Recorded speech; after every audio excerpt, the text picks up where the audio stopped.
Welcome back everyone to my part 2 of the Hafthor and Stephen Ward exhibition fight, which just took place. Well, it took place on the 15th, so there's a confusion there on Core Sports World because it actually happened on the 15th, but was only just played now on Core Sports World and obviously Hafthor's Twitch and YouTube channel. So obviously all the fans been waiting until 7 o'clock today, GMT time, to watch the fight. So obviously, you know, everyone had different views and ideas on what was going to happen for this fight. Obviously, as we found out now, as we finally be able to watch it, there was only 3 rounds at 3 minutes each.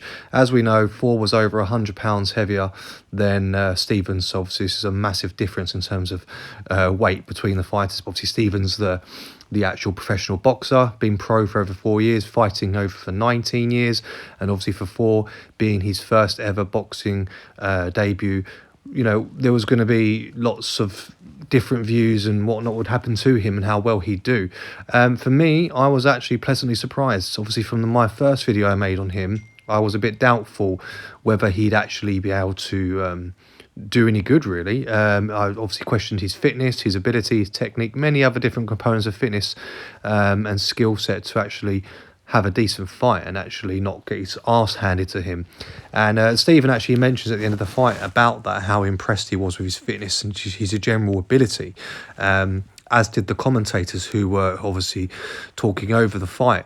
So as I mentioned, it was 3 rounds only at 3 minutes each. Slightly disappointing, I say, and I think the fans would agree with me there. I was hoping for at least 5 rounds. One thing to note, it's been confirmed now that there will be 6 rounds with Eddie at 3 minutes each. So obviously that's going to be a slightly longer fight, and obviously we'll definitely test the two in terms of their endurance and stamina, because I'll be honest with you, this 3 rounds only wasn't enough really to see what Hafthor's capable of. Now, he held himself well throughout those 3 rounds, and he didn't really show any signs of slowing down in terms of his fitness and whatnot. Actually landing a couple of good shots on Stephen. You know, he did leave himself open a few times, but that was to be expected. He's a newcomer. He's never boxed before. As I mentioned, Stephen is a professional. So of course he was going to outbox him. That's a fact. You know, no one was doubting that. It's not just because Hafthor's a bigger guy, has got a lot of power behind him and extra weight, it doesn't mean he's going to be able to dominate. You know, it's normally that lack of understanding and experience within a fighting setting is what is actually going to cause him problems, and obviously make it easy for Stephen just to get nice clean hits when Hafthor's open. Because there was a few times that Hafthor did leave himself open. You know, he'd miss a lunge, or he'd go for a wide jab and he'd leave himself open, and you know, and that did happen a couple of times. Now I've got a couple shots and scenes from the 3 rounds. I haven't put too much on because you can watch it, the full fight, for free on Core Sports Worlds, obviously on Hafthor's YouTube and Twitch channel, and I'm sure there's going to be other YouTubers who've probably posted more of the video itself. I mean, obviously it's not very long, just over 10 minutes in total, but what I've got here are the best parts from the rounds, which I think are the most important to see, so you can really see just how well Hafthor did despite any doubters and haters he may have had. So in the first round, we've got first round highlights here. As you can see, there's obviously a massive size difference, but Stephen does a great job landing lots of nice body shots throughout the whole fight, in fact. But Hafthor does get some great shots onto Stephen as well. And as I said, leaving himself open. Now, you'll see go into the third round that Hafthor gets a bit of a bloody nose, because obviously Stephen does land some nice hooks and jabs on him. But obviously, in terms of the body shots, Hafthor's got so much dense muscle, I don't think he really hurt him.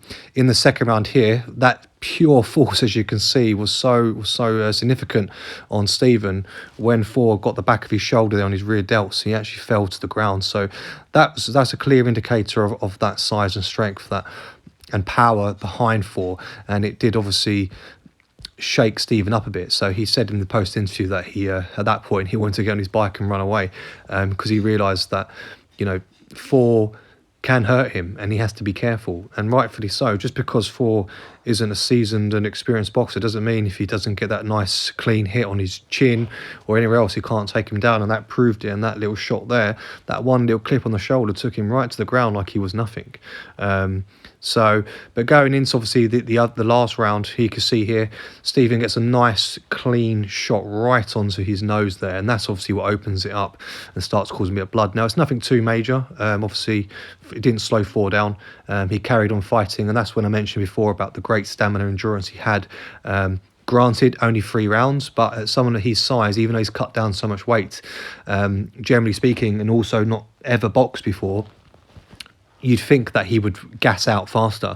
But I think he's actually been very well trained, and he's taken it very seriously. Like a lot of people mentioned in the commentary, that he really has taken a very professional approach to this as a professional athlete, and that's what I expect from Hafthor. I've met him. He's a really nice guy. We're the same age, funnily enough. And he does take it very seriously. So he's studied, he's researched, he's watching, he's spoken to Stephen, other boxers. He's really trying to understand how he can be a better fighter.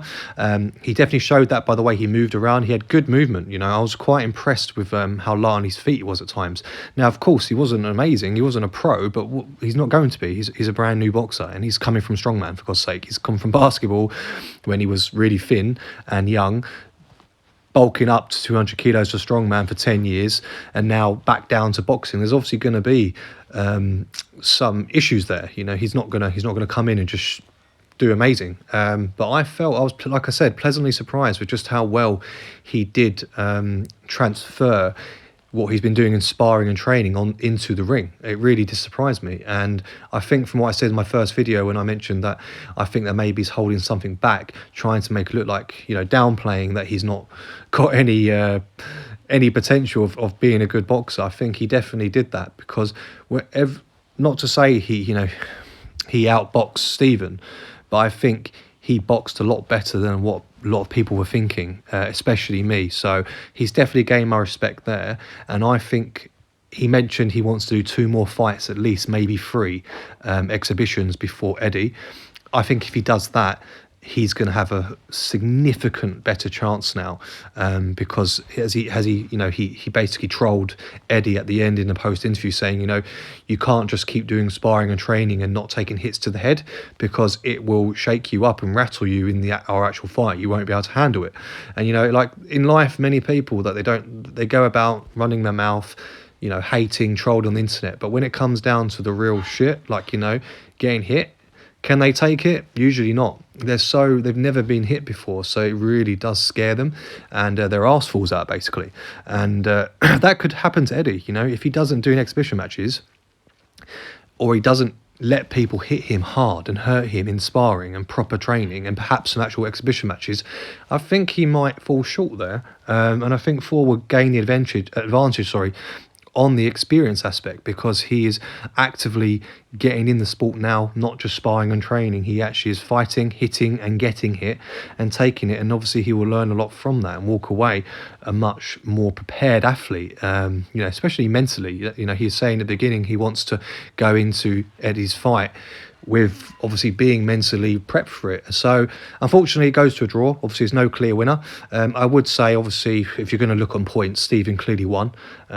You know, he landed better shots, he did outbox him, but that was to be expected. But Thor would have obviously got some points if this been a proper boxing match, 12 rounds, you know, where they could knock each other out or go for the point system. So fair play to Stephen, massive respect to him. You know, not many men would go up against someone so big in comparison to them. You know, he's at cruiserweight, as I mentioned before. He was quite heavy for this fight. He was just over 98 kilos, so that's quite heavy for him and over the limit for cruiserweight generally. So that obviously gave him a little bit of an advantage to what he's used to. But I mean, in the day, like, he's fighting someone 50, 60 kilos heavier than him. So that's obviously going to be quite, how can I say, not scary, but a bit intimidating. And, you know, Thor gives him props for that as well, saying, you know, what man is going to put his neck on the line like that and go against someone so much bigger than him, because it's naturally, like, you know, he's going to be a bit fearful and a bit skeptical. And I really rate Stephen for that, and I hope this is going to help him in his career to be a bit more known and respected. But anyway, hope you liked the fight, guys, and if you did, let me know what you think in the comment section below about that, and obviously what you think is coming up for Eddie Hall in September, and obviously Thor's future in boxing. So let me know in the comment section below. If you liked the video today, guys, as always, please remember to leave a like, comment and subscribe, and until next time, I'll see you soon. I'm Igor Finis, signing out.